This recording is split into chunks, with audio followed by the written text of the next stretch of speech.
Nah, ini yang akan diterima masing-masing orang apabila mau menerima tanda. Jadi Bapak Ibu nanti ada barcode-nya masing-masing. Ya, ini 6, di sini lihat, perhatikan, selalu Bapak lihat ini, perhatikan, ada selalu 3 kotak. 6, 6, 6. Di sini ada 1 kotak kecil di sini. Ini di Eye of Horus. Ini tempat yang ngintip. Ya. Makanya tadi saya nanya, jangan ambil persembahan dengan cara begini. Hindari, jangan pernah mau scan-scan di restoran. Tolak, kalau nggak keluar kalau dia nggak kasih. Dia ambil semua data kalian di dalam handphone. Karena itu mirroring, dia mancing kita scan gara-gara perut lapar, dia nyolongnya banyak.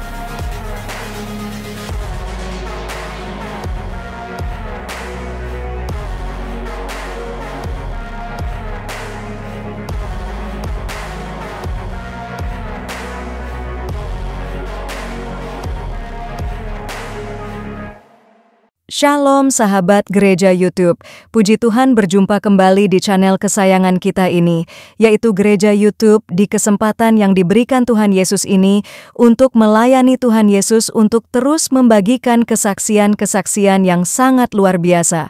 Dan pastinya bisa menjadi berkat bagi saudara yang pada saat menonton video ini pastinya dengan tamu spesial dan pastinya sangat dahsyat. Inilah kesaksian terakhir dari Januarti. Dia menyatakan betapa besar kuasa Tuhan Yesus sehingga dia merasa nyaman dan aman bersama Yesus. Luar biasa ini kesaksian yang sangat dahsyat.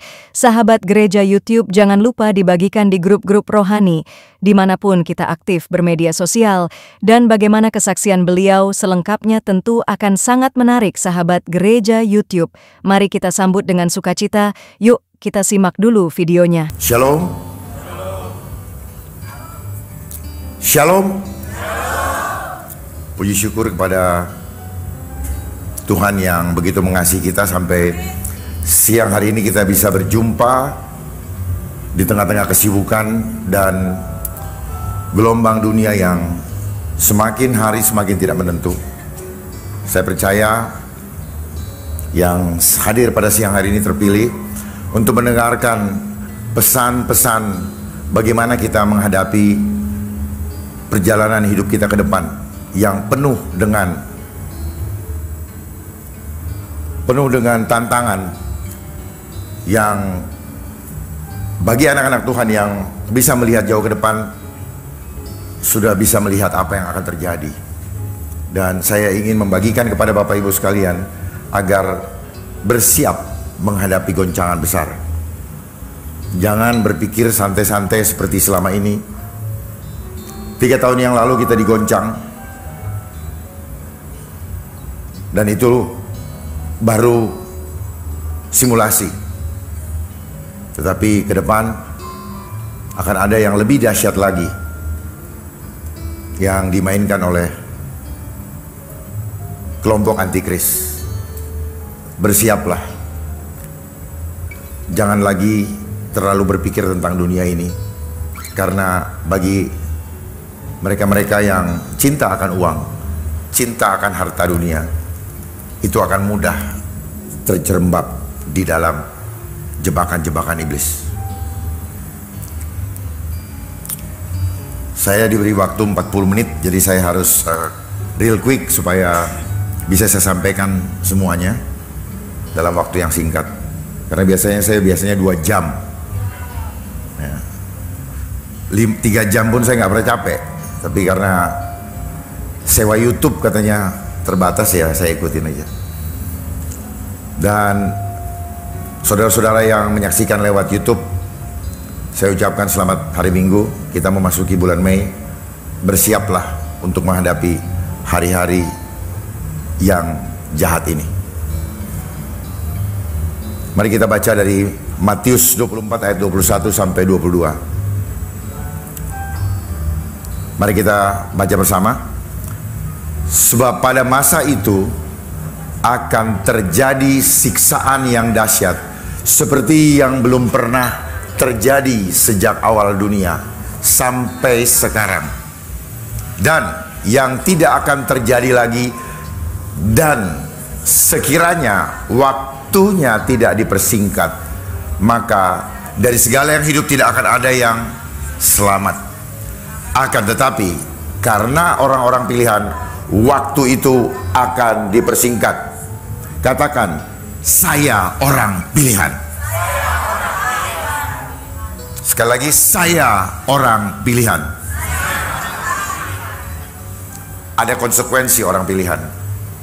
Bukan sekedar mengucapkan saya orang pilihan, tetapi dia harus menunjukkan bahwa dia berbeda dengan dunia ini. Amin. Karena kalau cuma saya orang pilihan tetapi sama dengan dunia, maka Tuhan tidak berkenan. Karena firman Tuhan berkata, janganlah kamu serupa dengan dunia ini. Tetapi selama ini kita telah digiring untuk serupa dengan dunia ini. Sejak kapan? Sejak kapan? Sejak lahir. Dan sistem dunia ini menggiring kita untuk serupa dengan dunia ini sejak kita duduk di bangku sekolah. Sadar atau tidak, bahwa sejak di bangku sekolah kita digiring untuk duduk, untuk digiring untuk serupa dengan dunia ini melalui yang disebut dengan pengetahuan umum. Jadi tidak ada pengetahuan yang spesial. Pengetahuan umum artinya pengetahuan itu seragam. Seragam artinya serupa. Makanya ketika orang-orang model saya, dunia ini akan mengucilkan dan mengatakan bahwa dia sesat, karena pengetahuan yang saya dapat bukanlah pengetahuan yang seragam, bukanlah pengetahuan yang serupa dengan yang diketahui oleh banyak orang. Ingat, ketika kita masih taman Sunday School atau sekolah minggu, ada lagu, di dalam dunia ada dua jalan, lebar dan sempit. Nah, dunia yang seragam itu memilih jalan yang lebar, yang sempit itu tidak seragam. Oleh sebab itu, bersiaplah bagi yang sudah mengatakan saya adalah orang terpilih, karena ada konsekuensinya. Tetapi percayalah, barang siapa mempertahankan imannya kepada dia akan memperoleh hidup yang kekal. Amin. Jadi jangan lagi berpikir saya mau mempertahankan nyawa saya.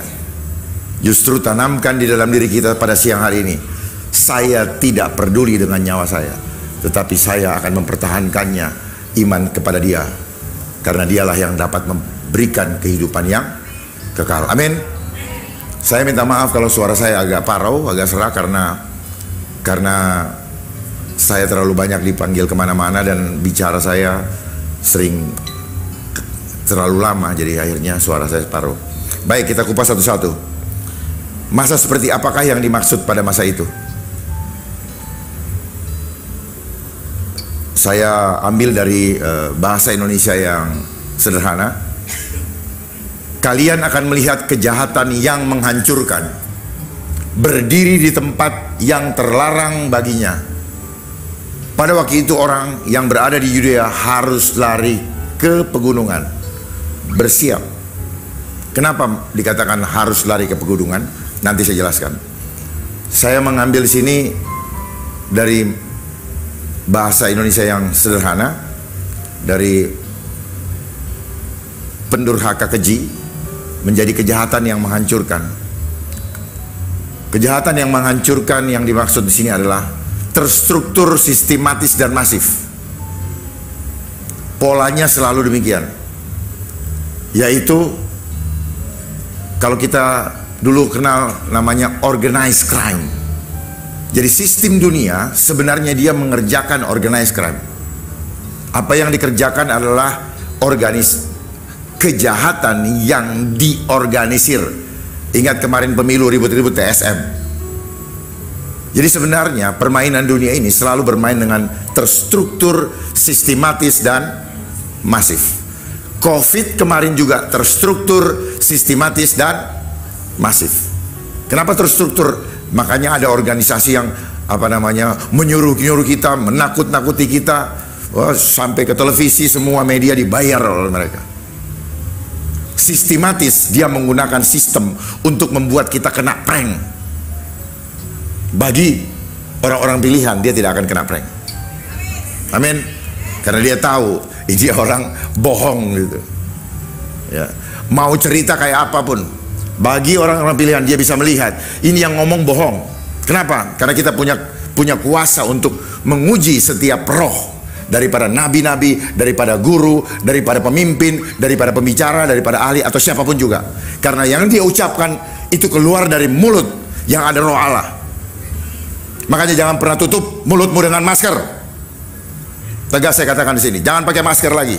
Karena dia menghambat kuasa Tuhan keluar dari mulutmu. Dan mulutmu itu yang mengeluarkan nafas, itu adalah nafasnya Allah. Amin. Itu nafasnya Allah. Kalau siapapun yang ngomong itu, saya akan bertemu dia. Dia ngerti nggak bahwa tubuhnya itu hidup dari roh Allah?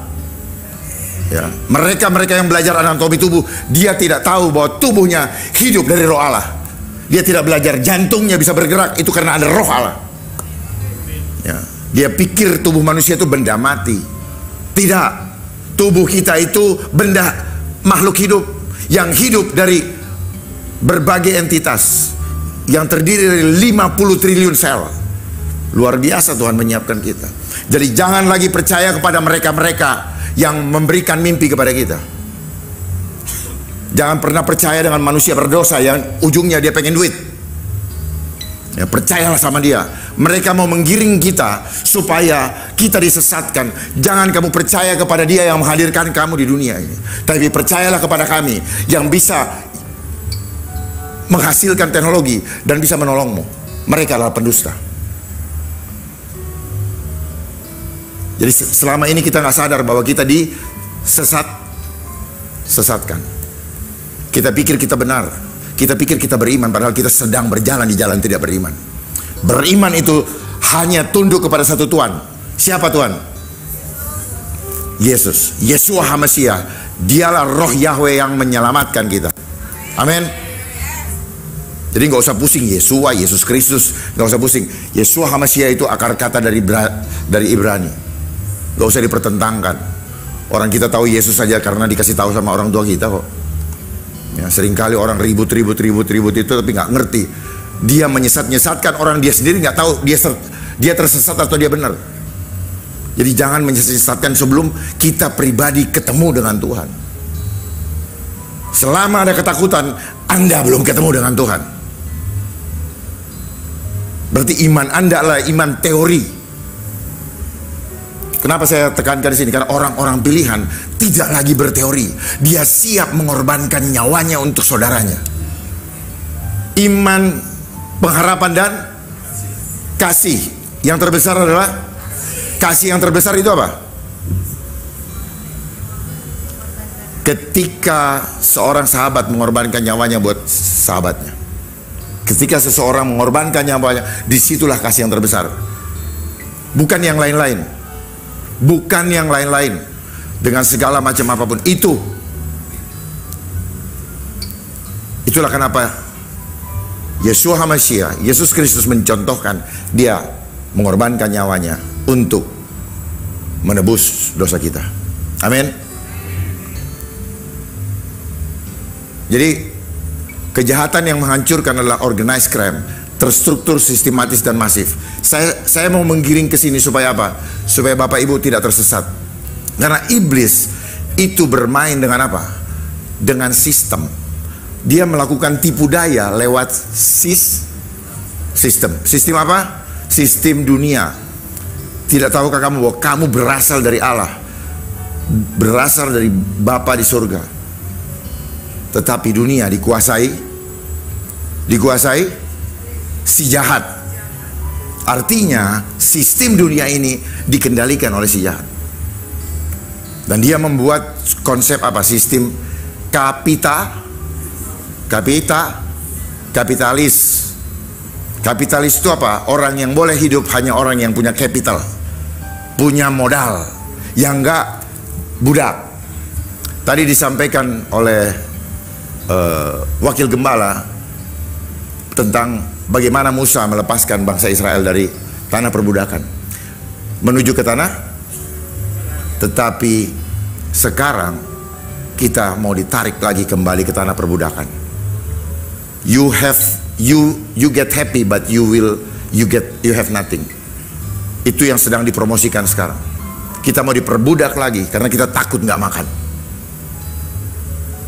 Dan dunia menggiring kita untuk dibawa cinta akan uang. Akar segala kejahatan cinta akan uang.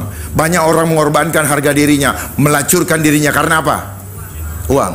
Entah mereka yang punya jabatan, entah siapapun juga, demi uang. Karena mau mempertahankan apa? Gengsi yang dibangun oleh dunia supaya orang melihat kamu sukses, padahal apa? Dusta belaka yang ditampilkan. Makanya banyak tawaran-tawaran untuk mempercantik diri dan sebagainya. Yang kita tampilkan adalah sebenarnya dusta. Kita tidak sadar. Cek pada diri kita masing-masing, termasuk saya. Jadi kejahatan yang menghancurkan ini sedang diproses. Kehadiran daripada pendurhaka keji itu sedang dipersiapkan. Pendurhaka keji itu siapa?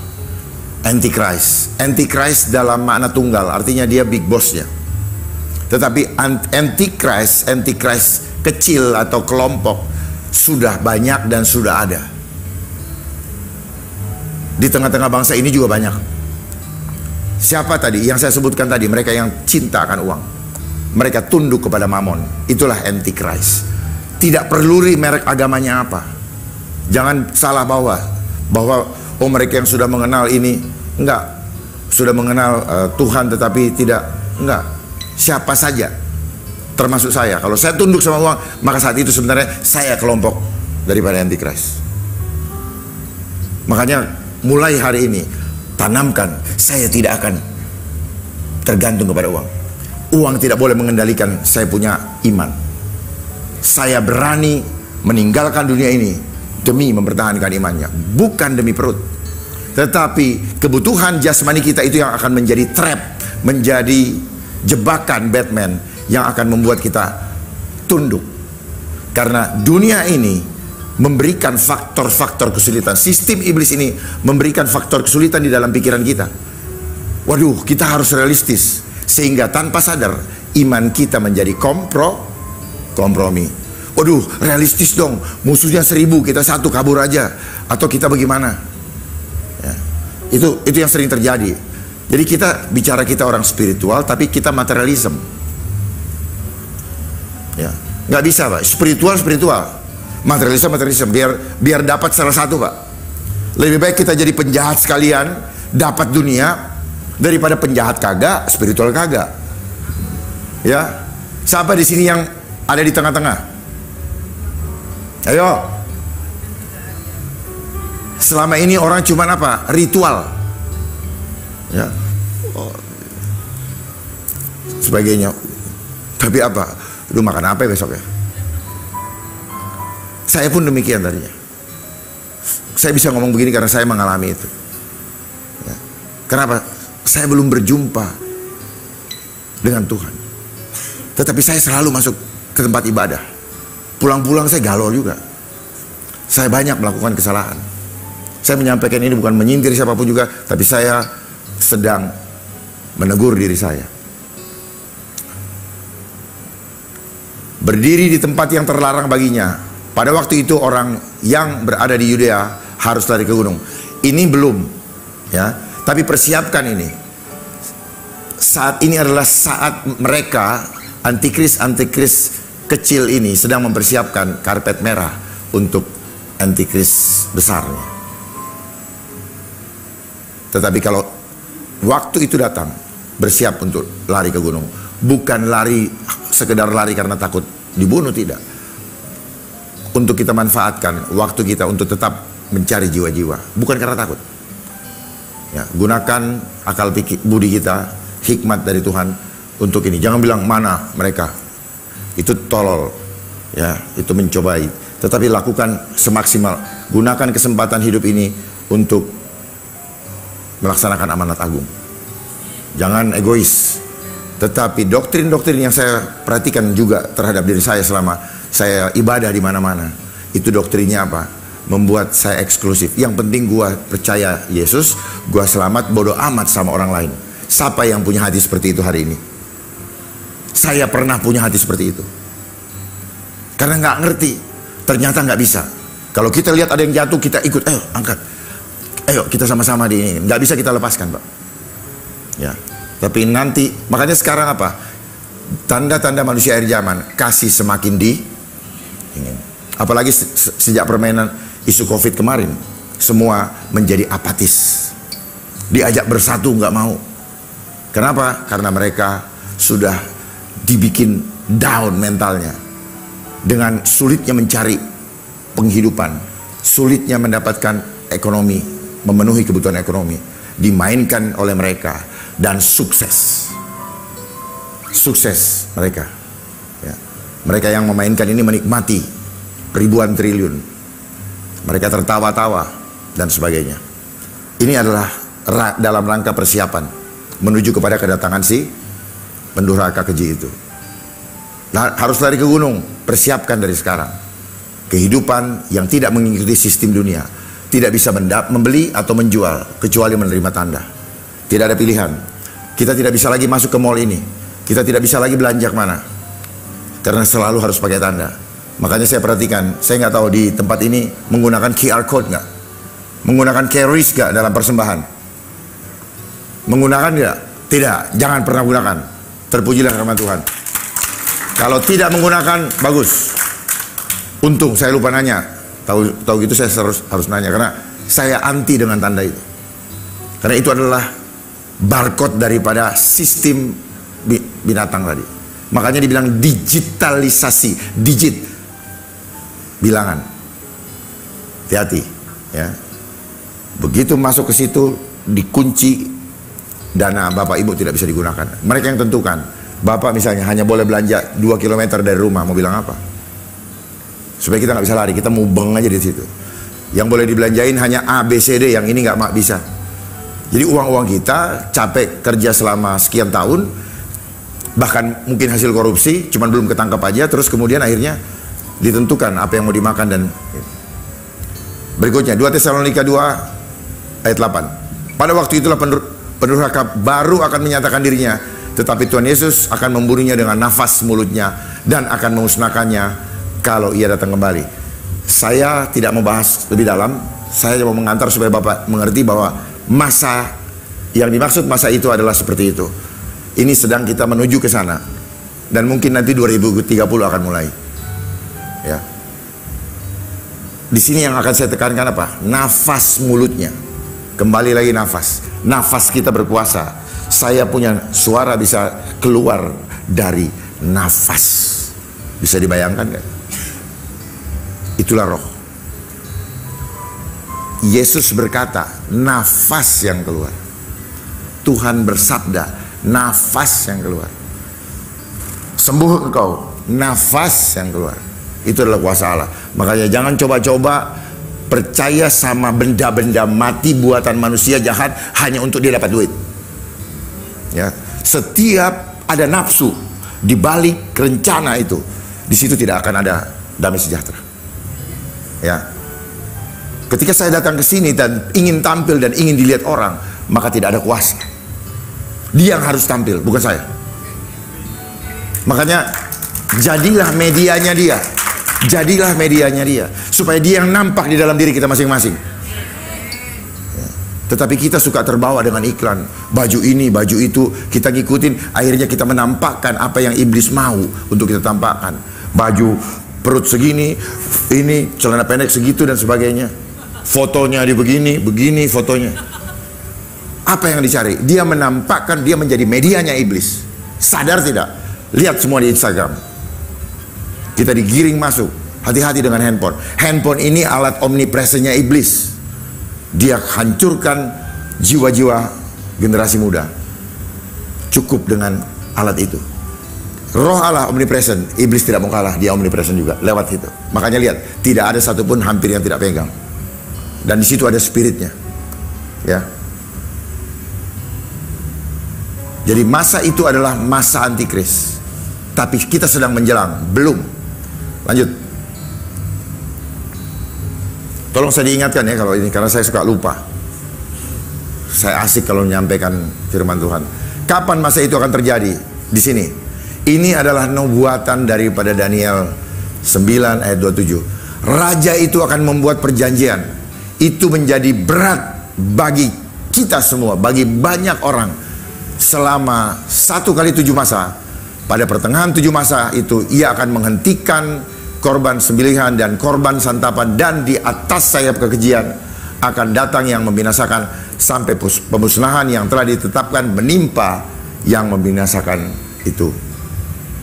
Jadi saya hanya mau menekankan kepada raja itu akan membuat perjanjian, dan sebentar lagi mereka sedang merancang perjanjian itu yang akan ditandatangani pada tanggal 27 Mei yang akan datang. Yang bermain lagi adalah WHO. Kenapa WHO? Karena dari semua lambang yang ada di United Nations, hanya WHO yang lambangnya ular tua. Tidak ada yang lain, hanya WHO. Dan mereka akan bermainkan apa? Selalu isu-isu kesehatan, ya. Dan panitianya senang karena uangnya gede. Ya, mereka nggak akan bisa mempromosikan, mempropagandakan di televisi kalau nggak ada anggarannya. Itu. Dan kita tahu orang begitu suka dengan anggaran, karena di balik jeripayah orang yang pegang anggaran selalu ada kelebihan. Bisa kelebihan, bisa dilebih-lebihin. Gitu. Kalau ada yang ketawa berarti ngerti permainan ini.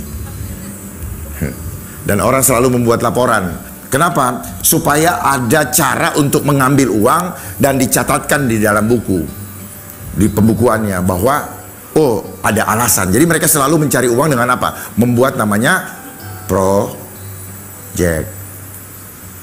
Gitu.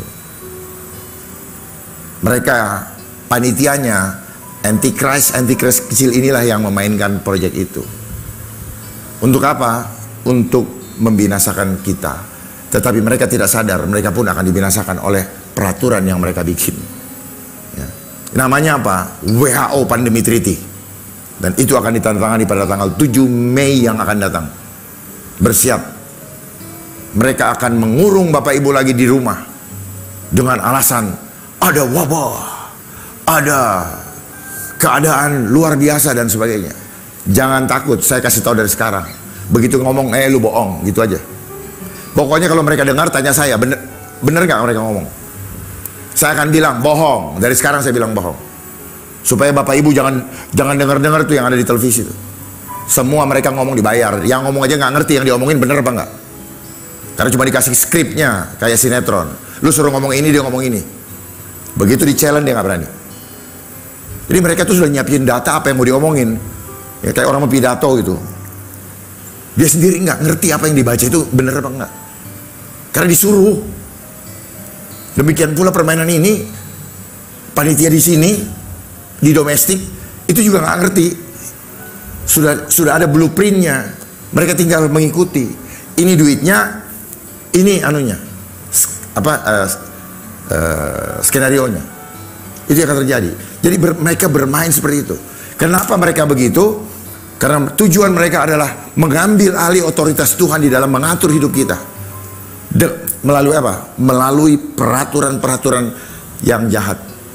Makanya tadi saya bilang organized crime, organisasi itu selalu membuat peraturan. Tetapi tujuannya adalah untuk kebinasan kita. Apa yang binasa? Jiwa. Kenapa jiwa binasa? Karena yang mau dia atur adalah kebutuhan tubuh manusia. Itu makanya dia bikin isu kesehatan. Kenapa kemarin yang bermain Bill Gates, dia ribut, sampai hari ini dia masih ribut nih. Karena apa? Dia adalah penguasa IT.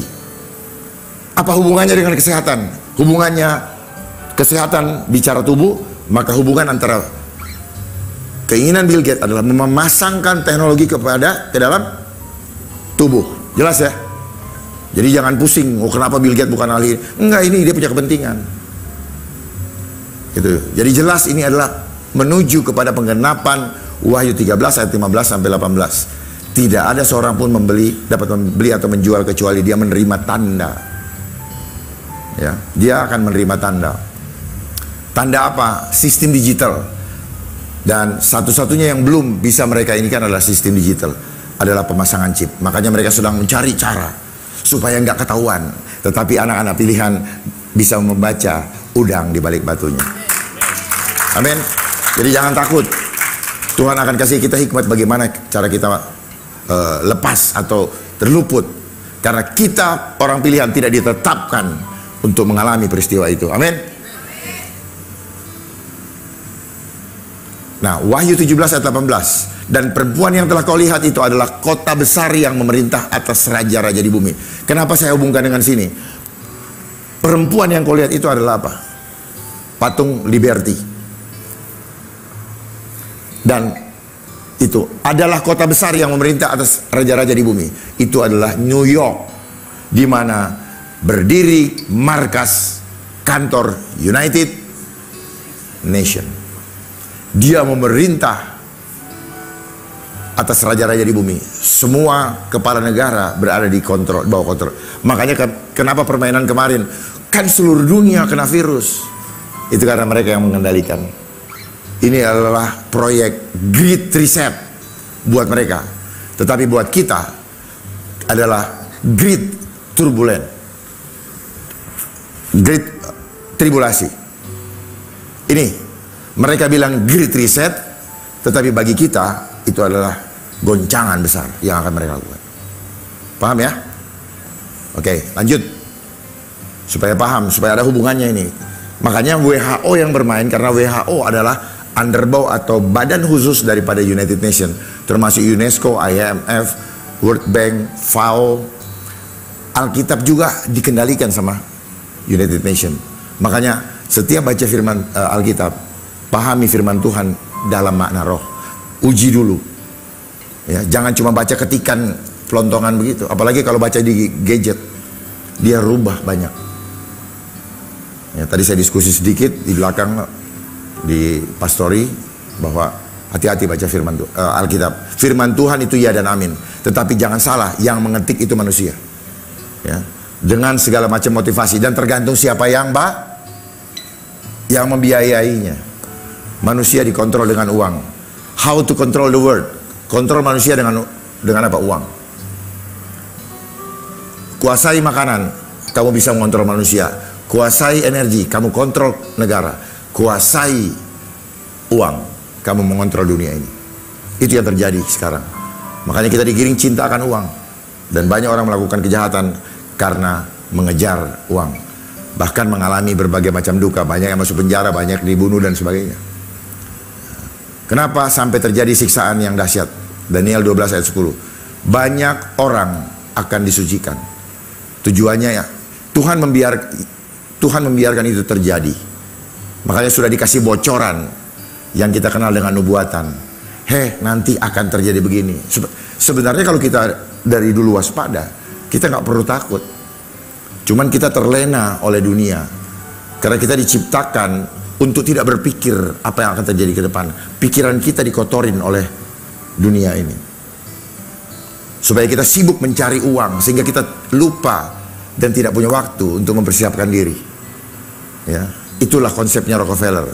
I don't want a nation of thinker, I want a nation of worker. Supaya semua orang kejar uang, kerja. Ya, makanya itu ada kabinet kerja. Ya, lupa Tuhan. Makanya mereka tidak pernah berbicara Tuhan di dalam pekerjaannya.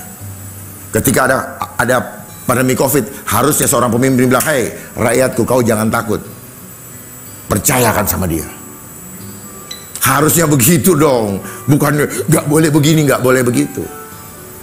Orang takut mati persering ibadah, bukan ditutup. Nah, ini ada hubungannya. Belum pernah terjadi, betul? Dan tidak akan pernah terjadi. Artinya apa? Ini masa terakhir. Ya, disucikan dan dimurnikan dan diuji. Ya, kenapa sampai terjadi siksaan yang dahsyat? Tujuannya untuk memurnikan kita. Kita imani sebagai orang-orang pilihan. Kalau mau sungguh-sungguh orang pilihan itu harus setia baru mendapatkan mahkota kehidupan. Banyak orang terpilih, dia terpanggil, dia terpilih, tetapi banyak yang tidak setia. Maka kita tidak akan dapat mahkota kehidupan. Setia itu sakit dagingnya. Roh penurut, daging itu lemah. Maka ketika daging itu diganggu, bisa-bisa rohnya tumbang. Harusnya kita dikuasai oleh Roh Kudus sehingga daging kita tidak akan tumbang. Amin. Bahkan kita tidak akan menyerahkan tubuh kita untuk dibunuh oleh keputusan kita yang tidak beriman. Ya, saya selalu mengingatkan, mari di antara kita ambillah keputusan hidup kita day by day, setiap detik hanya berdasarkan keputusan iman. Setiap keputusan yang kita ambil, apapun itu menunjukkan gambaran iman kita semua. Setuju tidak? Saya mau maling, itu iman saya. Coba kalau mau maling berdoa dulu, bisa nggak? Nggak bisa. Batal demi hukum. Malu. Tuhan tolong saya mau ngambil uang ini korupsi. Coba praktekkan begitu setiap kali mau melangkah. Atau setiap kali misalnya ada yang mau buat aneh-aneh. Ya. Susah sulitnya sistem itu mengajarkan kita boleh nyontek kalau tidak ada yang tahu. Akhirnya banyak orang di sekarang ini rumah tangga hancur. Boleh selingkuh asal jangan ketahuan. Karena kita dididik oleh sistem. Kita nggak sadar. Lalu ada sanksinya sehingga orang takut untuk jujur. Karena ada sanksinya. Sanksinya hukuman sosial dan hukuman badan. Membuat orang takut. Dan akhirnya mereka tidak bisa melepaskan diri. Bahkan banyak yang bunuh diri. Karena dia bingung bagaimana harus dia melakukan. Tetapi orang-orang fasik yang berlaku fasik, tidak seorang pun dari orang fasik itu akan memahaminya. Kenapa tidak memahami? Karena bebal. Dikasih tahu begini, dia ke gereja. Tapi bukan berarti dia tunduk sama Tuhan. Dia datang ke gereja, dia hanya mau cari berkat, bukan mau cari Tuhan. Ya. Mau cari mujizat, bukan mencari Tuhan. Itu nanti bisa masuk kategori orang fasik. Karena dia tidak beriman. Dia tidak sungguh-sungguh. Ya. Tuhan hanya mau sungguh-sungguh. Nggak bisa setengah-setengah. Ya, seorang muda yang kaya pun dibilang, pulang jual semua, bukan jual setengah. Jual 3/4, enggak. Jual 99%, enggak, semua. Berikan kepada kaum miskin, baru ikut aku. Dari sini saya berpikir bahwa kita nggak bisa mengandalkan uang. Itulah yang membuat saya mengambil keputusan untuk tidak menabung berbanyak-banyak. Cukupkanlah untuk hari ini saja, sesuai dengan doa Bapa kami. Termasuk dengan roti mana tidak boleh dikumpulkan lebih dari 1 hari. Kalau lebih dari 1 hari dia busuk. Tandanya apa? Hati kita sombong, tidak mengandalkan Tuhan. Tidak mengandalkan Tuhan, terus kemudian jadi sombong. Ya, merendahkan orang lain karena ngukur orang lain dari berapa jumlah rekening kita. Tetapi orang-orang bijaksana akan memahaminya. Orang bijaksana adalah orang-orang pilihan. Dia tahu. Orang bijaksana itu cerdas spiritualnya. Dia tahu mana yang tidak boleh sama Tuhan. Berbeda dengan orang pintar dunia. Orang pintar dunia itu dia tahu apa yang dia mau. Dia tidak pernah stop. Dia tidak bisa mengerem nafsu dia. Tapi kalau orang-orang cerdas, dia tahu apa yang tidak boleh sama Tuhan. Amin. Pahami itu. Ya. Tasnya yang mahal pun mau dimakan nggak bisa. Ya, makan tuh anting nggak bisa. Coba persiapkan itu. Mulai lepaskan tuh tas-tas, jual semua. Sabuk yang begini ada huruf apa tuh H. Udah jual, mumpung masih bisa. Belikan tanah, tanam. supaya kita bisa lepas dari sistem. Ini namanya hikmat. Orang pilihan itu berhikmat. Jangan terjebak dengan gedung-gedung tinggi, rumah-rumah besar. Begitu nggak ada uang, kita nggak bisa makan tuh batu-batanya, semen-semennya. Udah nggak usah ada lagi kolam renang, tanam jagung, tanam singkong di situ. Nggak usah pakai ada bunga dari hutan dimasukin di situ. Begitu kita lapar, kita nggak bisa makan juga. Ya, mulai berpikir ini. Ya, saya bawa mungkin kayak bercanda, tetapi saya ngasih kode supaya Bapak Ibu paham. Tidak bisa menjual atau membeli. Udahlah tempat tidur yang biasa aja, nggak usah yang spring bed yang sampai 1 M apa itu, yang ada airnya, kena jarum aja kempes juga. Ya. Lanjut. Oke, balik lagi ke tadi. Saya mau sampaikan, kenapa nanti siksaannya dahsyat? Karena apa? Karena mereka akan memaksa kita. Ciri-ciri antikris, roh antikris adalah memaksa. Kemarin kita dipaksa-paksa nggak? Kita dipaksa dengan persyaratan administrasi. Boleh begini kalau begini, boleh terbang kalau begini, boleh masuk mall kalau begini, restoran begini, dan sebagainya. Itu dia ciri-cirinya. Dia memaksa. Kita diberikan free will dari Tuhan berdasarkan iman kita. Makanya saya ingin kita punya keberanian untuk menolak kalau itu tidak sesuai dengan imanmu. Amin. Jangan takut dengan manusia-manusia itu. Dia sendiri tidak diselamatkan kok. Dia sendiri tidak bisa menyelamatkan dirinya. Dia sok-sok mau menyelamatkan manusia.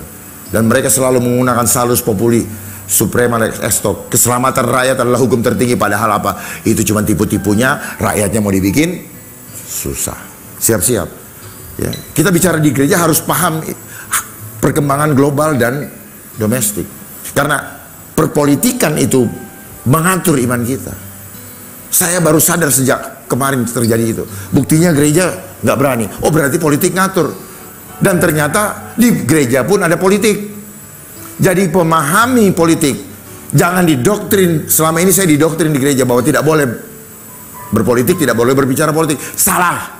Suami istri berpolitik. Yesus berpolitik. Pahami politik dalam makna yang luas. Rumah tangga diatur sama politik. Buktinya apa? Harus ada namanya catatan sipil. Itu namanya politik yang ngatur. Ya. Nggak usah wedding tuh, sewa-sewa tempat besar itu. Itu budayanya mereka. Habisin duit aja. Tapi karena apa? Karena revolusi industri. Bahwa semua harus bisa di-capitalize. Semua harus bisa dimonetize. Semua harus bisa jadi duit. Bayangkan sekarang wanita dari kepala sampai kaki semua jadi duit. Ya kan? Dan semua menjebak. Coba dicek berapa banyak yang kita keluarkan uang, Bapak Ibu sekalian, untuk tubuh kita dibandingkan hanya untuk mengisi kampung tengah. Mahalan ini kali. Ya. Sayang kan? Tapi Tuhan nggak punya uang. Giliran kayak gitu dia boros. Lanjut. Jadi tadi ya, ingat, ketika ada pemaksaan yang tidak sesuai dengan firman Tuhan, itu adalah permainan antikris. Mereka yang menjabat, yang memerintahkan itu juga uji setiap roh. Apakah dia tunduk kepada sumpah yang dia pernah sampaikan ketika dia dilantik atau tidak? Karena ternyata kita hidup dalam formalitas. Ijazah yang kita peroleh di sekolah pun namanya persyaratan akhirnya ketika disumpah juga formalitas. Lihat aja, banyak yang ngomong disumpah, aku akan melindungi rakyatku, aku akan menolak korupsi. Itu hanya dibacot, hanya di mulut saja. Ya, setelah itu apa? Semua tertipu. Dan ternyata banyak orang datang beribadah di tempat persekutuan atau gereja, gedung-gedung gereja, ternyata hanya kembali dengan iman yang formalitas. Buktinya apa kalau formalitas? Penakut. Saya mau bangkitkan roh keberanian dari Bapak Ibu. Firman Tuhan berkata Allah tidak memberikan roh ketakutan, tapi roh yang membangkitkan kekuatan. Amin. Bangkitkan kekuatan. Kesempatan masih ada untuk menyiapkan diri. Gunakan kesempatan ini, bangkitkan keberanian, mikirkan saya memilih dunia atau memilih Tuhan. Cuman itu. Matius 10 ayat 34. Yesus berkata, aku datang bukan untuk membawa tadi ada damai. Ingat itu. Tetapi aku datang membawa pedang. Pedangnya untuk apa? Untuk apa? Untuk memisahkan mana gandum, mana ilalang, mana yang ikut dunia, mana yang ikut mamon, mana yang menjadikan Tuhan sebagai tuannya. Hanya itu aja kok. Makanya tadi dibilang kita akan dimurnikan dan diuji. Simple kan? Gak usah pusing-pusing, gak usah banyak istilah-istilah tinggi-tinggi. Lanjut. 1 Yohanes 2 ayat 18. Kenapa dikatakan keadaan seperti ini belum pernah terjadi sejak awal dunia sampai sekarang, dan yang tidak akan terjadi lagi? 1 Yohanes 2 ayat 18. Anak-anakku, waktu ini adalah waktu yang terakhir dan tidak akan ada lagi. Jadi bersiaplah kalau bahwa kita saat ini sudah mendekati, sudah berada di titik fase dari akhir zaman, fase akhir. Tanda-tandanya umum sudah jelas. Ini adalah tanda-tanda khusus yang saya sampaikan. Dan seperti yang telah kamu dengar, seorang antikristus akan datang. Ini yang bosnya. Siapa dia? Kita belum tahu, tapi tanda-tandanya sudah kelihatan. Seorang antikristus akan datang. Sekarang telah bangkit banyak antikristus. Sekarang itu firman Tuhan ini disampaikan 2000 tahun yang lalu sampai sekarang. Ini berkembang. Sejak Yesus disalibkan, kita tahu bahwa mereka-mereka yang menyalibkan itu yang disebut antikris. Dan kelompok yang sama yang bekerja terus-menerus mewakili visi daripada si ular tua itu bekerja sampai hari ini. Dan mereka, dedengkotnya atau pimpinannya, tidak pernah kawin dengan berbeda keturunan darah. Mereka kawin dengan sesama darahnya. Tetapi dia memberikan pelajaran di sekolah, pengetahuan umum, tidak boleh kawin sesama. Tapi mereka fine-fine aja kok. Gitu. Tapi sains nanti begini ya, pintar-pintar mereka. Padahal mereka kasih apa? Kimia beracun ke dalam tubuh kita yang merusak genuinitas kita. Buktinya dari Adam dan Hawa. Ya. Bagaimana dia kawin dengan siapa dan sebagainya, coba cari tahu. Terlalu panjang kalau saya bicara ke situ tadi. Dan seperti yang telah kamu dengar, seorang antikris. Nah, bahwa ini benar-benar adalah waktu yang terakhir. Jadi tidak pernah ada sebelumnya dan tidak akan pernah ada lagi. Ini adalah tanda bahwa ini adalah waktu yang terakhir. Nah, apa yang saya sampaikan tadi, ini adalah proses menuju kepada ini semua. Persiapkan diri sebelum terlambat.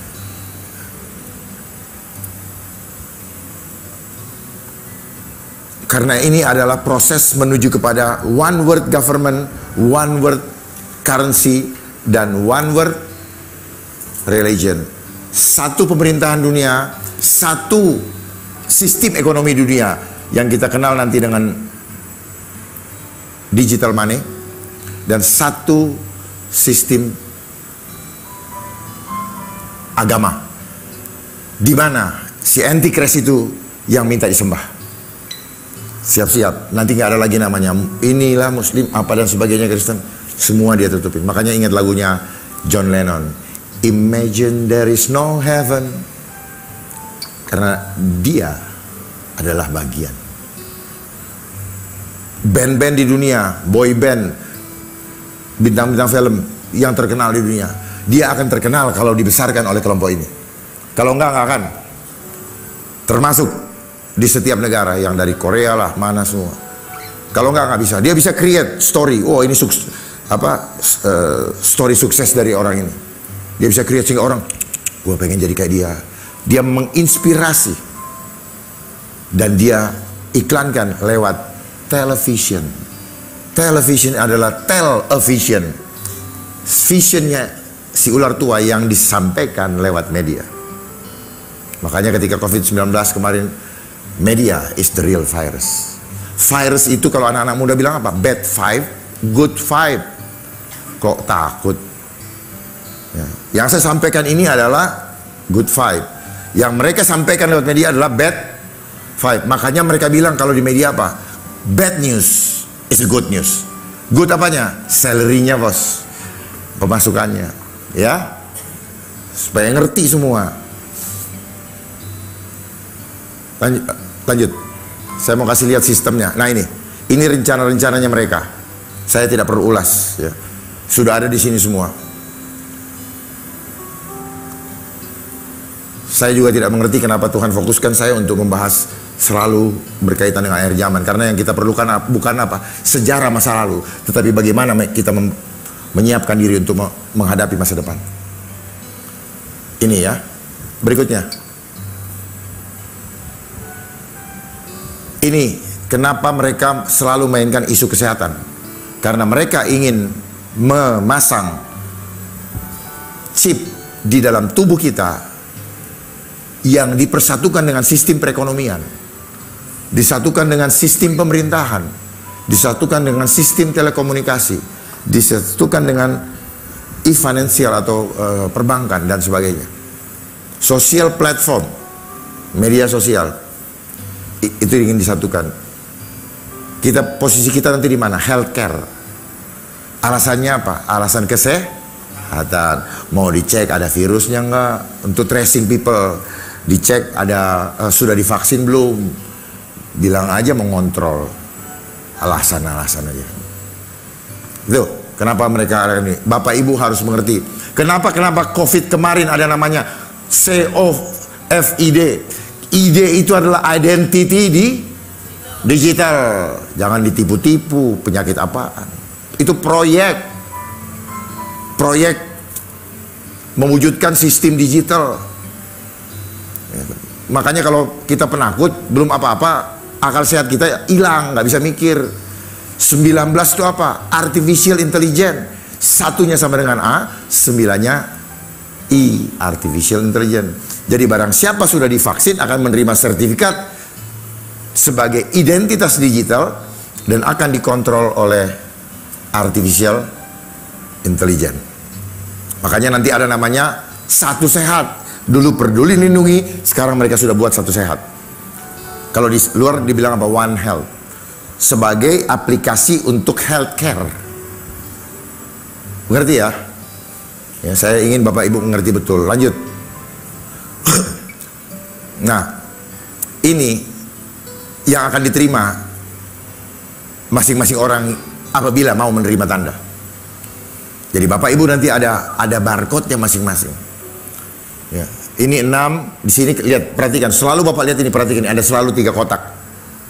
6, 6, 6. Di sini ada 1 kotak kecil di sini. Ini di Eye of Horus. Ini tempat yang ngintip. Makanya tadi saya nanya, jangan ambil persembahan dengan cara begini. Hindari, jangan pernah mau scan-scan di restoran. Tolak, kalau nggak keluar kalau dia nggak kasih. Dia ambil semua data kalian di dalam handphone. Karena itu mirroring, dia mancing kita scan gara-gara perut lapar, dia nyolongnya banyak. Paham nggak? Siapa yang udah pernah scan-scan itu? Apalagi di TV, saya lihat anak-anak cewek. Ya. Ayo hati-hati, semua data kamu sudah dicuri. Iblis itu apa? Datang sebagai pencuri. Begitu dia curi, damai sejahtera kita hilang. Makanya, aduh punya saya dihack, punya saya di gini-gini. Bodoh. Kita sendiri yang membuat kita punya bisa dihack, tau gak?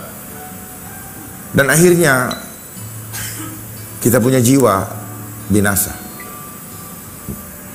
Apalagi kalau ada misalnya, ada gambar pornonya, gini. Udah gini, akhirnya takut malu sama orang tuanya, bunuh diri.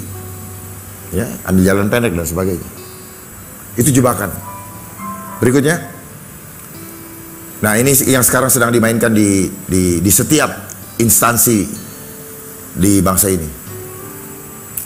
Ini yang sedang dipromosikan ketika kemarin mereka debat-debat capres, ya ini. Sustainable Development Goals. Mereka berlaku seperti Tuhan, ingin membuat kehidupan manusia sustain. Jadi Antichrist dia playing God, karena dia ingin menjadi Tuhan dan berdiri di bait Allah. Dialah nanti yang akan berlaku seperti itu. Makanya kelakuannya selalu menampakkan, oh nanti tahun depan ada begini, seolah-olah dia Tuhan dan dia masih kode. Kalau ada yang ngomong begitu, ya lu panitia ya. Dapat anggaran berapa lo? Ya, kalau kita berani sama-sama menyuarakan gitu, mereka malu. Gitu. Ya, dan tetangga-tetangganya lihat apa yang terjadi. Dia beli rumah lagi apa enggak? Pasti dari situ dapat duit. Ya.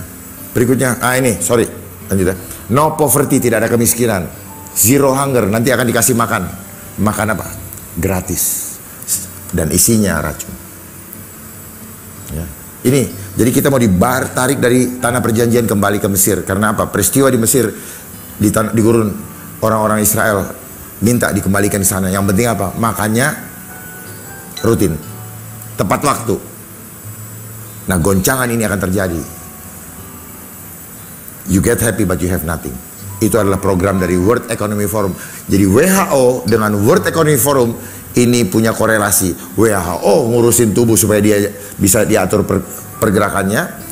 World Economic Forum dia ngatur sistem digitalnya. Yaitu tidak ada seorang pun dapat membeli atau menjual kecuali menerima tanda dari mereka. Jadi mereka ada kaitannya, Pak. Ya. Bukan tidak ada kaitannya. Dan jangan berpikir dengan Neuralink juga tidak ada kaitannya, ada. Ya.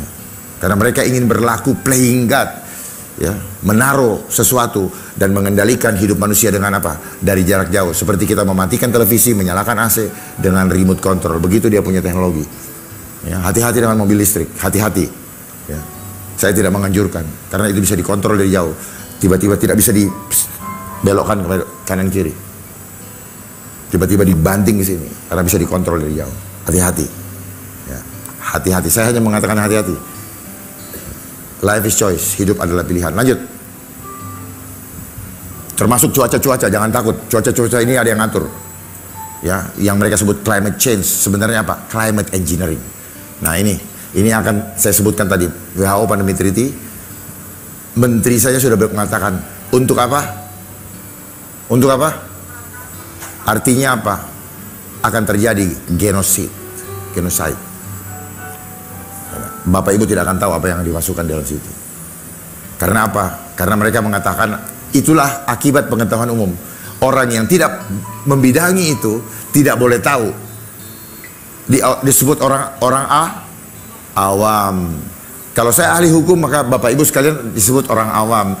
Kalau ini insinyur, yang lain orang awam. Jadi masing-masing sektoral. Tidak boleh masuk ke wilayah saya nih. Makanya hati-hati dengan sebutkan serahkan kepada ahlinya. Karena ahli juga yang sudah menyalibkan Yesus. Ahli apa? Ahli Taurat. Kalau sekarang ahli apa? Ahli Taurat itu sama dengan ahli apa? Sama dengan apa? Ada yang berani nggak? Nggak berani. Ya Pak?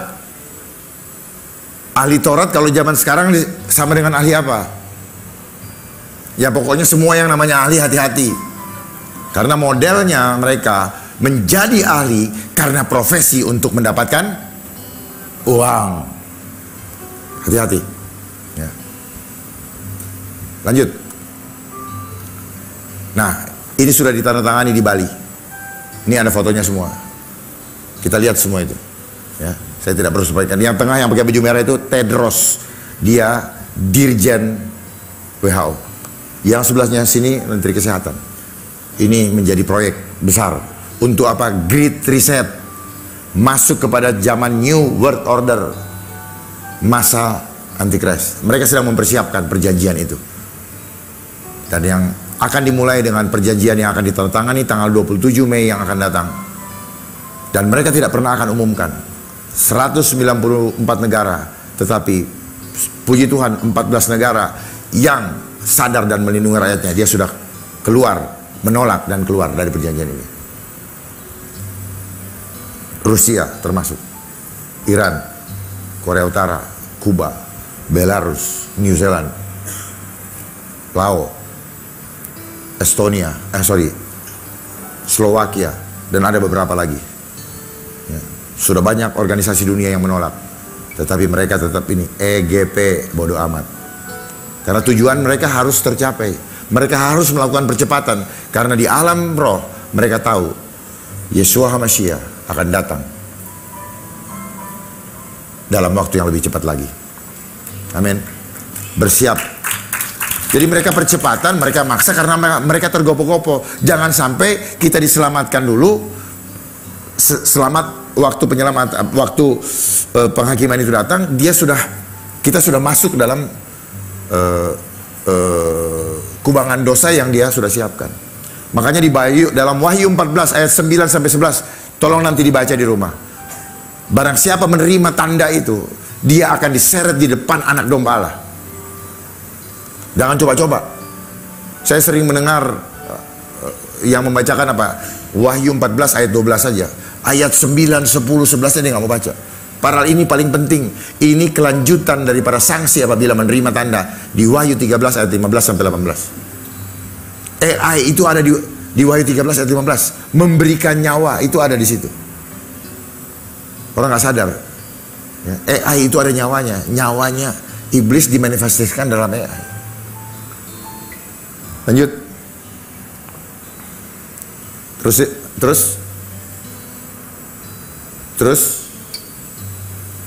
Ya. Bagaimana sikap kita dalam menghadapi masalah tersebut?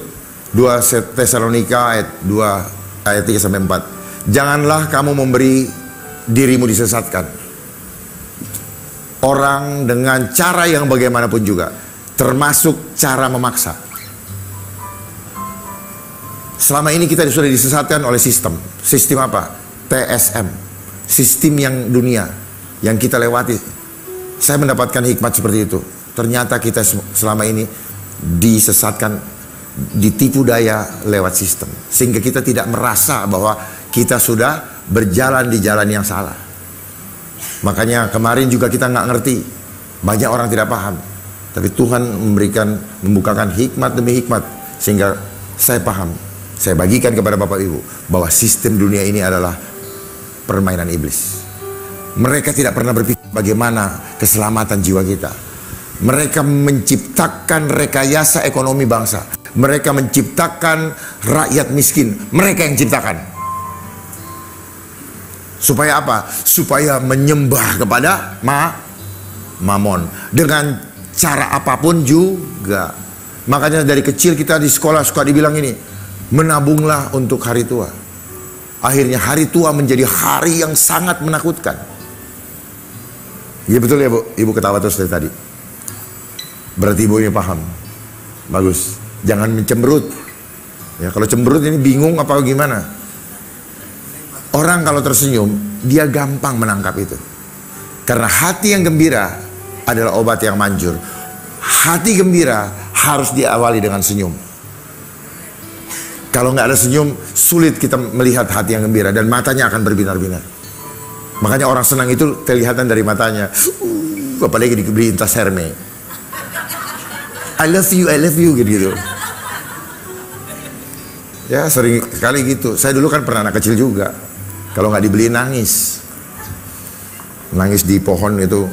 Itu anak kecil itu. Pernah nggak kayak gitu? Saya dulu pernah begini. Apa tuh nangis duduk kelas itu waktu pengen beli sepeda mini tapi nggak bisa beli. Akhirnya saya jadi mungut bola tenis supaya saya bisa beli sepeda mini. Harganya dulu 1.300. Akhirnya jadi ball boy dan penjual es mambo bikin sendiri dulu. Ya. Habis nggak dibeliin sama orang tua saya. Setelah saya jadi itu, saya udah ditegur. Ya. Susah juga kalau dunia ini pakai jam. Ya, Tuhan nggak pernah kasih jam kita. Nah inilah salahnya kalau kita pakai jam. Makanya pakai tanda dari Tuhan.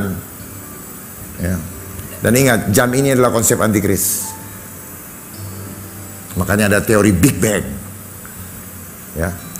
Ya, baik. Saya lanjutkan. Janganlah kamu memberikan dirimu disesatkan. Banyak orang bukan memberikan diri disesatkan, dia senang dengan menyesatkan diri. Ya. Dia sendiri yang mencari jalan sesat. Sebab sebelum hari itu haruslah datang dahulu murtad dan haruslah dinyatakan dahulu manusia durhaka yang harus binasa. Jadi nanti akan banyak yang murtad. Murtad itu bukan berarti pindah agama, bukan. Murtad itu dia tidak setia sama Tuhan, itu murtad. Ya, selama ini kita pikir, oh dia murtad. Enggak, lu juga murtad. Seringkali kita murtad di dalam keseharian kita. Kita nggak konsisten. Kita lebih memilih dunia. Sebenarnya di mata Tuhan, lu murtad. Murtad itu tidak setia. Dan ketika tidak setia, Tuhan kasih tanda lo, terima tanda pengikut iblis. Jadi jangan tunggu mana chipnya. Salah. Orang terima chip itu karena dia sudah tidak setia. Betul? Kalau orang setia nggak akan dia mana-mana pasang chip, nggak ada. Dan mereka akan memaksa kita.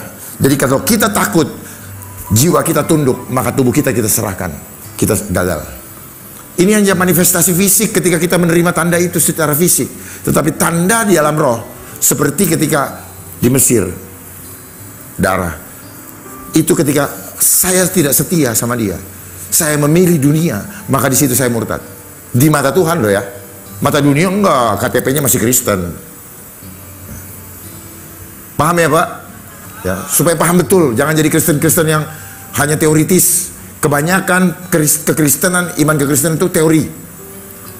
Tidak berani menyiapkan, tidak berani untuk memanifestasikan dalam hidupnya. Teori aja.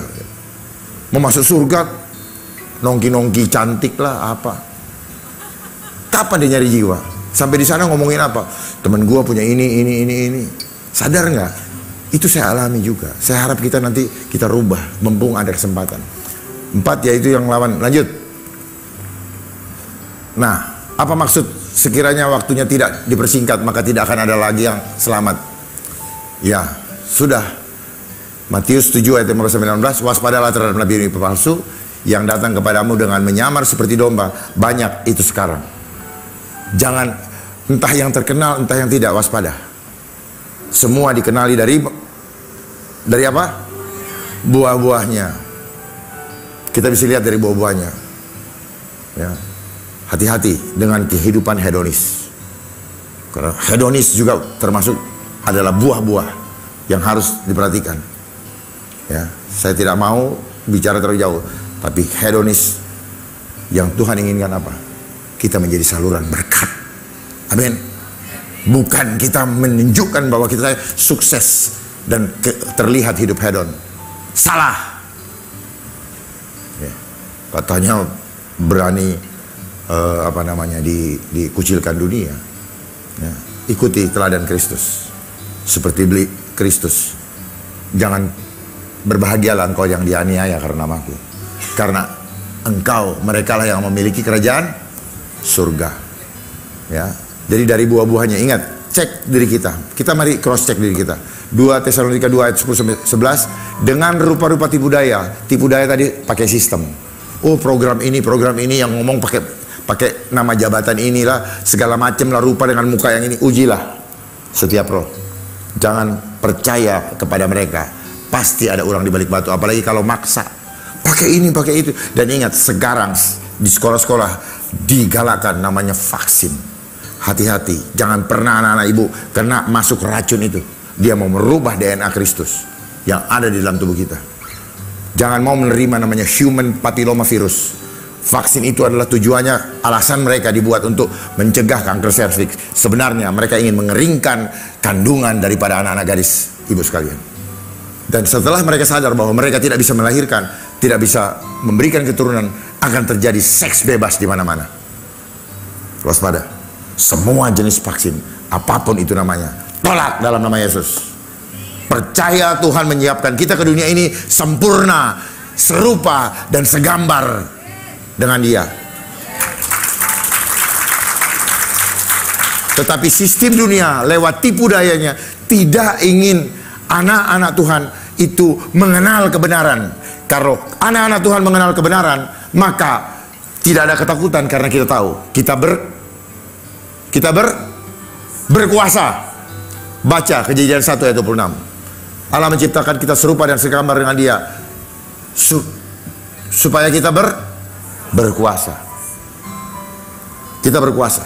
Tanamkan dalam rohmu, kita berkuasa. Amin. Dengan rupa-rupa tipu daya terhadap orang-orang yang harus binasa. Rupanya Tuhan sudah tahu siapa yang harus binasa. Kenapa? Dia menikmati terus dia punya permainan. Dia menyerahkan dirinya untuk disesatkan. Dia udah dikasih tahu berkali-kali dan Tuhan sudah tandain. Karena mereka tidak menerima dan mengasihi kebenaran. Ingat ini. Disampaikan kebenaran banyak kali alasannya. Kenapa orang banyak alasan? Karena kita mempertahankan apa? Drama kejahatan supaya jangan terbongkar oleh Tuhan, oleh dunia. Makanya terjadi pro dan kontra di dalam kehidupan ini. Yang satu mempertahankan kebenaran, yang satu mempertahankan apa? Supaya drama kejahatannya tidak yang disebut modus operandi. Ya, opera itu drama, ya. Karena mereka tidak menerima dan mengasihi kebenaran yang dapat menyelamatkan dia. Jadi otomatis kalau kita tidak hidup dalam kebenaran, maka keselamatan tidak akan kita dapatkan. Dan itulah sebabnya Allah mendatangkan kesesatan atas mereka yang menyebabkan mereka percaya akan dusta. Jadi apa yang terjadi di masa itu adalah bagian daripada Tuhan mau memurnikan dan menguji kita siapa emas murni dan mana emas sepuhan. Makanya ada program menuju Indonesia emas tahun 2020, tahun 2045. Jangankan beli emas sepuhan aja udah mahal. Jadi itu adalah mimpi. Lanjut, terakhir 1 Timotius 4 ayat 16. Awasilah dirimu sendiri dan awasilah ajaranmu, termasuk saya. Kalian Bapak Ibu menerima ajaran juga hati-hati. Ya. Bukan cuma dari saya, tapi ketika kalian ujilah setiap roh, termasuk apa yang saya sampaikan. Uji. Saya siap diuji. Bertekunlah dalam semuanya itu, karena dengan berbuat demikian engkau akan menyelamatkan dirimu dan semua orang yang mendengar engkau. Puji Tuhan, banyak orang terselamatkan karena ketika disampaikan jangan terima racun itu. Sekarang mereka menyatakan, puji Tuhan, kalau tidak kami lakukan, sudah badan kami lemas dan banyak mengeluarkan uang-uang yang dikumpulkan. Dan terbukti AstraZeneca, Pfizer mengakui itu. Amin. Siapa yang selamat? Jadi kemarin banyak yang diganggu, digoncangkan imannya. Ini adalah masa goncangan iman. Hati-hati. Ulangan 13 ayat 3. Maka janganlah engkau mendengarkan perkataan nabi atau pemimpi itu. Mereka, kenapa dibilang pemimpi? Karena mereka pengen jadi Tuhan. Kalau Tuhan bilang ini, mimpi kali lu mau jadi Tuhan. Jadi Tuhan bilang sama iblis, mimpi kali lu pengen gantiin gue. Tuh, pemimpi itu tidak maksud. Sebab Tuhan Allahmu mencoba kamu untuk mengetahui apakah kamu sungguh-sungguh mengasihi Tuhan Allahmu dengan segenap hatimu dan dengan segenap jiwa. Jadi ini, ya, mereka adalah pemimpi-pemimpi. Kita mau diajak ke mimpi. Makanya selama ini kita hidup dalam ilusi. Apa yang kita lihat cantik, ternyata dalamnya, inner beauty-nya tidak ada. Jadi jangan. Nah, persoalannya iman manusia dunia apa? Percaya kalau melihat. Anak-anak Tuhan dia percaya walaupun tidak melihat. Itulah iman Tuhan, iman Yesus. Dia melihat gelap, maka dibilang jadilah terang. Dia tidak melihat. Disitulah kekuatan kita. Lah, orang pakai masker musuhnya nggak kelihatan, ditutup-tutup, tolol. Ya, siapapun yang menganjurkan mau hamba Tuhan, saya katakan tolol. Ya, musuhnya ada di dalam dirimu sendiri. Pakai masker musuhnya nggak tahu apa yang dilawan. Coba orang yang pakai masker yang kalian lawan siapa? Pikiran kalian sendiri. Karena iblis menghantam pikiran kita. Inilah tembok, jangan sampai jebol. Tadi Bapak Anan bilang, saya ini alergi debu. Pikiran Bapak yang mengatakan itu. Bapak ucapkan berkali-kali, maka jadi Pak. Jangan pernah mengucapkan dari mulut kita. Hidup dan mati kita ditentukan oleh lidah. Lidah ini bukan lidahnya. Bukan lidahnya, tapi apa? Nafasnya sebenarnya. Nafas ini adalah nafasnya Allah. Ayub 32 mengatakan, Pak, aku menerima dan menyerahkannya kembali kepada Yang Maha Kuasa. Nafas. Makanya nafas ini tidak pernah berhenti walaupun kita tidur. Bapak jangan takut, kita diciptakan dari debu dan tanah. Maka dengan debu, jangan pernah kita alergi. Saya mau ngasih tahu Bapak, saya harus sampaikan dengan ekstrim, biar Bapak tahu bahwa kuasa Tuhan terlebih besar daripada pikiran Bapak. Ya, nggak so-soan bersih-bersih pakai hand body apa, nggak usah. Ya, itu otak intimidasi iblis lewat sains. Sains itu apa? Sistem control intelligent engineering. Lanjut. Orang-orang yang nakut-nakutin kita, tantang dia. Berani nggak kita jilat? Jangan cuma ngomong aja, gaya aja, pakai mobil bagus, nyali nggak ada. Bagaimana supaya kita selamat? Lukas 21 ayat 36. Bapak silakan baca. Berjaga-jagalah senantiasa sambil berdoa. Waspada terus. Jangan lengah sedikit pun. Saya sedang membangun kewaspadaan jiwa kita. Sambil berdoa. Supaya apa? Kita dapat hikmat. Sehingga kita tahu bagaimana jalan untuk menghindarinya. Supaya kamu beroleh kekuatan. Karena kejujuran, mengambil keputusan itu butuh keberanian. Kita dapat kekuatan. Dan supaya kamu luput dari semua yang akan terjadi. Jadi apakah tadi yang masa itu kita akan mengalaminya? Kalaupun kita ada di situ, kita diluputkan. Amin. Tapi catatannya apa? Berjaga-jagalah senantiasa. Jangan ada saat leha-leha. Hati-hati dengan berlibur. Berlibur itu adalah, masa berlibur itu adalah jebakan Batman. Karena orang berlibur yang dia senangkan adalah hawa nafsunya. Yang dia belanjakan adalah imajinasi dia. Dia pergi ke Amerika, yang dia belanjakan adalah imajinasi dia. Dia tidak mencari Tuhan. Hati-hati. Pulang-pulang pusing, kartu kredit udah habis digesek, dan sebagainya. Nggak dapat apa-apa, dapat capek. Ya, hati-hati. Refreshing itu hati-hati. Ingat Daud, dia jatuh ketika dia refreshing. Jadi bersikaplah sikap doa dalam peperangan setiap saat. Kita ada dalam peperangan rohani setiap saat. Supaya kamu beroleh kekuatan dan luput, dan supaya kamu tahan berdiri di hadapan anak manusia. Kita berkenan di hadapannya. 1 Tesalonika 5 ayat 8-9. Tetapi aku yang adalah orang siang, kita orang-orang pilihan. Kita sadar iman harus kuat, dan kita harus punya kasih, siap mengorbankan nyawa kita, dan berketopong pengharapan keselamatan. Sudah pasti itu. Karena Allah tidak menetapkan kita untuk ditimpa murka. Tetapi lihat, ada satu tempat jualan obat murka Allah, cawan murka Allah dililit oleh tahu ya? Itu maknanya, cawan murka Allah dililit sama ular. Ya. Jadi jangan dibohongin. Oke, tetapi untuk beroleh keselamatan oleh Yesus Kristus Tuhan kita. Yakobus 1 ayat 21 terakhir, sebab itu buanglah segala sesuatu yang kotor mulai sekarang, dan kejahatan sekecil apapun yang begitu banyak, yang mungkin kita sendiri tidak sadari, dan terimalah firman Tuhan dengan hati yang lembut, dan tanam dalam hati kita, karena itu yang berkuasa untuk menyelamatkan jiwamu. Amin. Terpujilah namanya. Shalom. Tetap semangat, tetap kuat di dalam Dia. Jangan pernah murtad sedikit pun. Amin. Tuhan memberkati. Saya kembalikan kepada majelis. Puji Tuhan untuk kesaksian ini. Kiranya boleh menjadi berkat dan boleh memberkati saya dan saudara. Tentunya bagi yang berkenan untuk menyimak kesaksian dari saudari kita yang cantik ini, yang telah menerima Tuhan Yesus sebagai Tuhan dan Juru Selamat di dalam kehidupannya secara pribadi dan juga di dalam keluarga beliau, puji Tuhan. Kita patut bersyukur kepada Tuhan Yesus, karena kuasanya semakin banyak orang yang mengenal Dia sebagai Tuhan, satu-satunya yang layak dipuji dan diteladani di muka bumi. Shalom saudaraku, gereja YouTube, Irene Handono tidak mengerti sejarah Kristen. Tetapi dia berani berbicara tentang Kristen.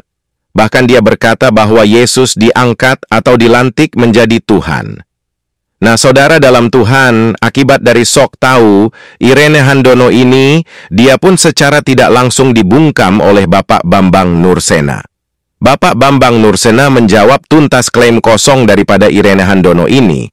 Dan pastikan tekan tombol like dan juga share video ini supaya menjadi berkat bagi banyak orang.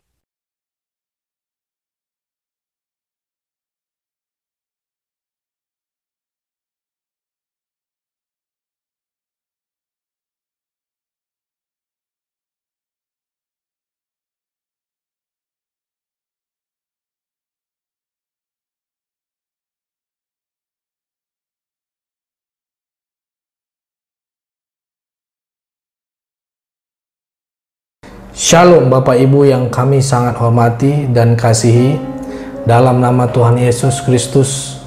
Beberapa waktu lalu kami telah menyelesaikan pelayanan kami di pedesaan.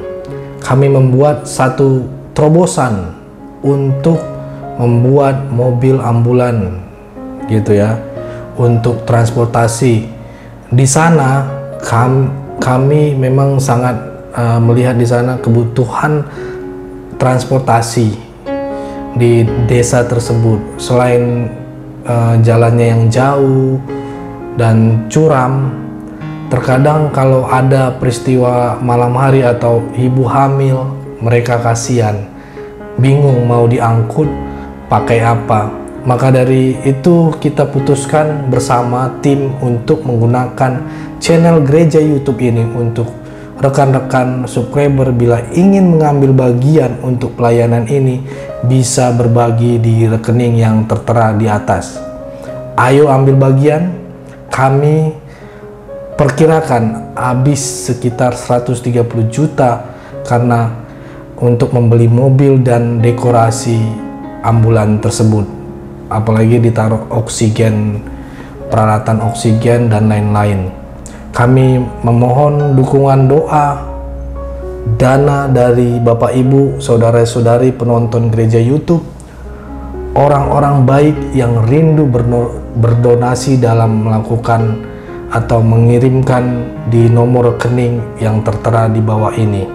Kami berharap Tuhan akan menolong kami dan mencukupkan kebutuhan untuk pelayanan ini. Terima kasih. Doa kami selalu menyertai saudara dan pelayanan kita bersama ini. Tuhan Yesus memberkati kita semua. Haleluya.